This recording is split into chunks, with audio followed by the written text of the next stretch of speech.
the news tonight, federal government flags off Presidential Women's Health Transformation Initiative tagged Renew Her to safeguard maternal health. Mammoth crowd welcomes retired federal civil servant Engineer Sulaiman Bola Kalekau after meritorious service to Nigeria. Plus, update from the world of entertainment and sport. This is Nigerian Television Authority NTA Ilorin News Tonight. Good evening and welcome. I am Tijani Ajara. Now to the news in full. The federal government flagged off the Presidential Women's Health Transformation Initiative tagged Renew Her to safeguard maternal health. Vice President Kashim Shettima, who flagged off the initiative, notes that women's health is fundamental to Nigeria's development. State House correspondent Abdurrahman Jibrila report. Congratulations! We of course have officially launched. This is an answer to one of the nation's most critical requests and a cornerstone of a healthier Nigeria, rating it as a national priority. The program, designed to be the national engine of collaboration among all stakeholders. This is the wisdom behind. Vice President Kashim Shettima said maternal health is the heartbeat of every family, the compass of social stability, and the index of national welfare. Maternal mortality is a shame against which we must all rally. We owe every girl child not just the eloquent promise of a better tomorrow, but the certainty of a healthier one. Yet we cannot guarantee this in isolation. This future rests upon the collective commitment of whether as public institutions, private actors, ministries or development partners, to champion the cause of the Nigerian woman. The Renew Her initiative will also introduce a presidential focal office on women's health, working closely with the Federal Ministry of Health, the Statewide Approach Coordination Office, the Ministry of Women Affairs, and the Governors' Spouses Forum to ensure women's health priorities are embedded in every part of the nation. With the launch of Renew Her, however, we remain committed to expanding these efforts, scaling up mobile clinics, empowering more community health workers, and bringing essential services closer to our communities. Renew Her is here to convene, to amplify, to facilitate, but most importantly, to collaborate. The government also announced the creation of an AI-powered National Women's Health Digital Hub to deliver geo-targeted campaigns on maternal survival, adolescent health, preventive care, and workforce strengthening, as the hub will connect women and families with trusted health information while linking healthcare to entrepreneurship and national prosperity. From the State House, Abdurrahman Jibrila, NTA News. A federal high court sitting in Abuja has granted the federal government's application for accelerated hearing of the trial of suspected UN Abuja officer bomber Khalid al-Barnawi and 4 others. The vacation judge, Justice Emeka Nwite, granted the prayer of the federal government after the prosecution counsel, Alex Zion San, moved the application on the ground that the prosecution team is prepared to ensure that the case is determined expeditiously. In April 2016, the prime suspect in the matter, al-Barnawi, was arrested in Lokoja, Kogi State 5 years after the attack on the Abuja UN building. The attack, the first of such in Nigeria on an international organization, left over 20 persons dead and over 70 others injured. In the application, which was not opposed by the respective defendants' counsel, parties will be allowed to watch video recordings presented by the DSS to prove that the extrajudicial statement given by the defendant was done voluntarily as against the claim of some of the defendants. The video clips will be played in the presence of the court register and parties will take notes, after which they will return to the court on the 23rd and 24th October for continuation of trial within trial. Al-Barnawi's trial had begun shortly after his arrest in 2016 in Lokoja. However, several legal and administrative issues had stalled the trial.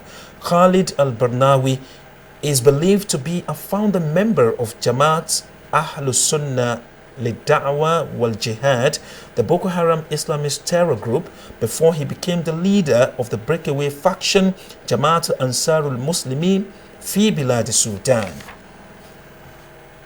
To other matters, the mammoth crowd that came out to welcome a retired federal civil servant, Engineer Sulaiman Bola Kalekau, aptly captured the great love of his people for him as they came out en masse to welcome him home after his retirement. Receiving the retiree in his palace, the Emir of Ilorin, Alhaji Ibrahim Sulugambari, CFR, commended the philanthropic gestures of Engineer Bola Kalekau, urging him to continue his good deeds.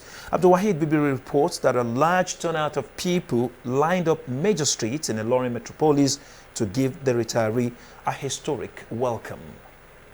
People from the nook and cranny of the ancient city of Ilorin, the Kwara State capital, converged on late General Tunde Idiagbon International Airport as early as 8 o'clock in the morning for the arrival of the man of the moment, Engineer Suleiman Bola Kalekau, who recently bowed out of the Federal Civil Service.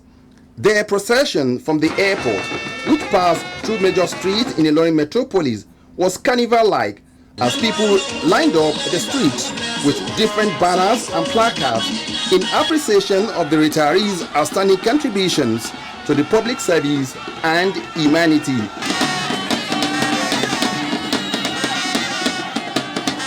Receiving the retiree in his palace, the Emir of Ilorin, Alhaji Ibrahim Sulugambari, was appreciative of Engineer Suleiman Bola Kalekau's disposition to public service, especially for the meritorious service to his father's land.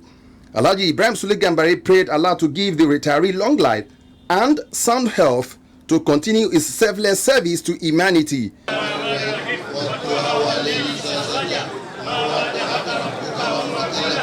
Engineer Suleiman Bola Kalekau thanked the people of the Emirate and Kwara State as a whole for the show of love, pledging his willingness to serve the people whenever he is called upon. All glory and God belongs to Almighty Allah. We give me gratitude to serve my country, and at the age now, time is not tiny, so I pray to Allah to guide me to move forward. Engineer Suleiman Bola Kalekau retired recently as the director at the National Electrification Agency. Due to his contributions to the service of humanity, he was conferred with the traditional title of Dani Angeri of Ilorin Emirate Council in the year 2022. He is also the Askin Lafiagi of Lafiagi Emirate Council. Abdul Wahid Bibire, NTA News. The Nigerian Police Kwara Command is still on the manhunt for the prime suspect in connection with the killing and subsequent dismemberment of late Mrs. Esther Enemo of Temidire Zone 6, Igbejila in Ilorin. Let's join Ahmed Fulani for an update. After two separate reports carried out by NTA Ilorin on the death of Mrs. Esther Enemo 3 weeks ago, it was confirmed by the police that the husband to the deceased had a direct connection in the killing of his wife. The Commissioner of Police, Adekimi Ojo, who briefed pressmen, said Mr. Enemo confessed to have orchestrated the dastardly act before he himself gave up the ghost after a brief illness. His younger brother, Sylvester Enemo, who was earlier arrested in the course of the investigation, has been released with the outcome of the investigation proving he was not involved in the crime. The case was transferred to the State Criminal Investigation Department for further investigation. This investigation led to the arrest of Mr. Ekene Enomo, husband to the deceased. During comprehensive interrogation, it was discovered that he had a direct hand in the death of his wife. He has confessed to the commission of the crime. Investigation is ongoing to track and apprehend other suspects currently at large. The bodies of the couple are still in the mortuary pending the completion of investigation. As at 7 a.m. Friday, 12th September 2025, I arrived at Zone 6, Temidire in Igbejila to get an update on the death of late Mrs. Esther Enemo. However, despite my frantic effort to get this update, no one was willing to speak on camera. While the police moves on with their investigation, the yearning of both members of the Midure community, the general public, and of course the media is for a swift conclusion while the perpetrators face the full wrath of the law. Ahmed Fulani, NTA News. The 13th Balogun Fulani of Ilorin, Alhaji Abubakar Siddiq Fulani, has strongly refuted an alleged recent claim by former Kwara State PDP chairman Honorable Shola Balogun Fulani regarding his lineage to the family. The traditional title holder made a clarification while addressing journalists at his residence in Ilorin. Abdullahi Elewetu report. The Balogun Fulani of Ilorin, Alhaji Abubakar Siddiq Fulani, debunked the alleged claims made by the former lawmaker attempting to lay claim to the prestigious Fulani ruling lineage of Ilorin. Alhaji Abubakar Siddiq described the alleged claim as a misrepresentation of historical facts and a deliberate attempt to realign personal ancestry with a family lineage which it does not belong to. Also speaking on behalf of Balogun Fulani family, the district head of Afon, Malam Annafikola Balogun, gave further insight into Honorable Isola Balogun Fulani's alleged upbringing and ties to the family, noting that he was only raised briefly in their household during his childhood. We, the family of Balogun Fulani, therefore stated categorically or accordingly the hereditary of title of Balogun Fulani of Ilorin and district head of Afan are by custom, history, judiciary authority exclusively reserved for male descendant of our progenitor Ibrahim Judi Olufadi. That Mr. Ishola is not a male descendant of the said progenitor. The evidence before the Kwara State High Court established beyond doubt that his link to the families is only through female ancestry. The title of Balogun Fulani was conferred on Olufadi. The title was since then been hereditary to the Olufadi family. According to history, it's not one of us. And like I echoed inside when we were talking, it can never be one of us. And coincidentally, I happen to be the biological younger brother of the person that has the house that is so claimed. It's not hard for any right to be a Balogun Fulani. It's not right. Very, very wrong. It's relative. Long for relative. It's Jabata. It came from Jabata. It came from Jabata, not Balogun Fulani. I learned that he published some publication that is against the family or something. So I don't think there is need for that. Since it has been settled, it has to stay like that. The district head of Afan recanted how Isola Balogun Fulani had previously allegedly sued the family in a court of law in a bid to lay claim to the traditional title of Balogun Fulani, but the court dismissed his case for lacking in merit. Abdullahi Elewetu, NTA News. Now to religious matter. For Nigeria to achieve the much desired peace, unity and development, citizens must embrace the spirit of good neighborliness and care for one another to ensure a harmonious society.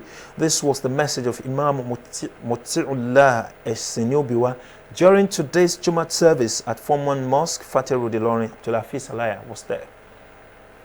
Human beings, according to Sheikh Motiullah, are social animals who live in groups and not in isolation.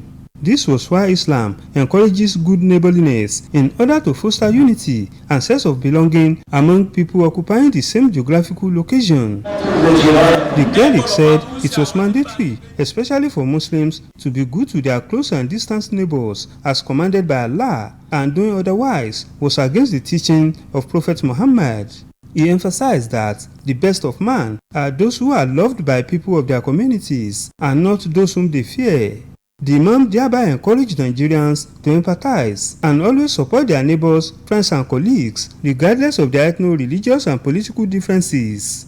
To some of the worshippers, the sermon will spur them to appreciate their neighbors the more. As the country is so hard, we're supposed to be helping ourselves.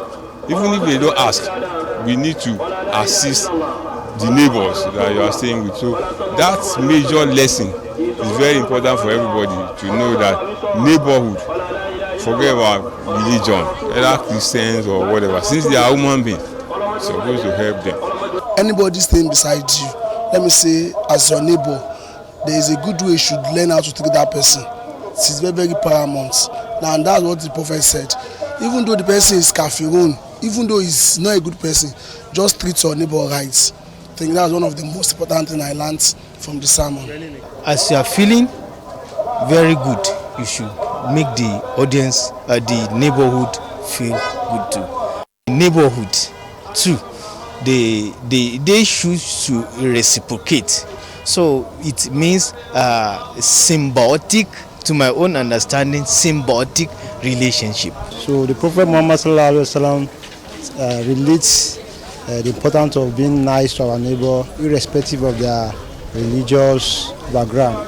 So either is a Christian or Muslim or idol worshiper, you have to be good to them. Imam Muteullah had earlier led the congregation in the 2-rakat Jumat prayer. Allahu Akbar. Abdulhafiz Alaya, NTA News. For entertainment, Hannah Fakir is standing by. Yodabasi has kicked off our quest to set a new Guinness World Record for cooking the world's largest pots of jollof rice, aiming at 250 bags of rice. The record-breaking event, scheduled for the 12th of September 2025, is underway at Eco Hotel and Suites. The event, which was initially planned for Muri Okola Park, was moved to Eco Hotel due to overwhelming interest, with over 20,000 people registering to attend.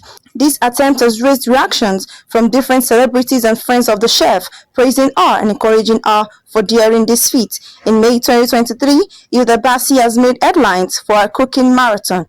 In another story, veteran Nollywood actor Chiwetalu Agu has debunked reports making the rounds that he is dead, assuring fans that he is alive and well. The actor, in a video shared through his Instagram page on Friday, urged his fans and family to ignore the false reports.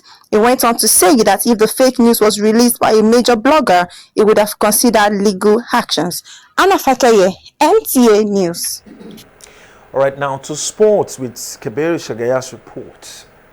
In a statement released on Thursday by the former Chelsea midfielder Mikel Obi, failing to qualify for the World Cup for the second consecutive time would be of great displeasure for Nigerian football fans. The 2013 African Cup of Nations winner warned that those in charge of Nigerian football should not remain in office if the Super Eagles miss the tournament for second row.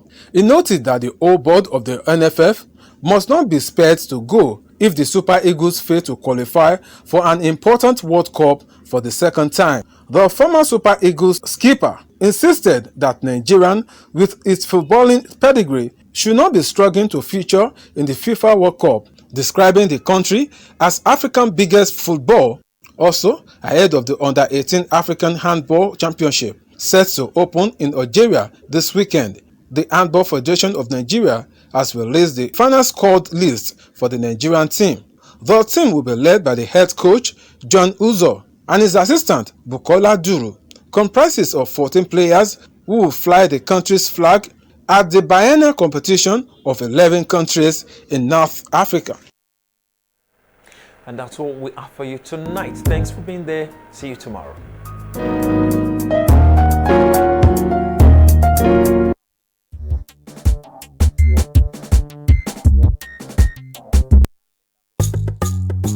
For more news and programs, you can visit our website on www.ntailorin.com.ng.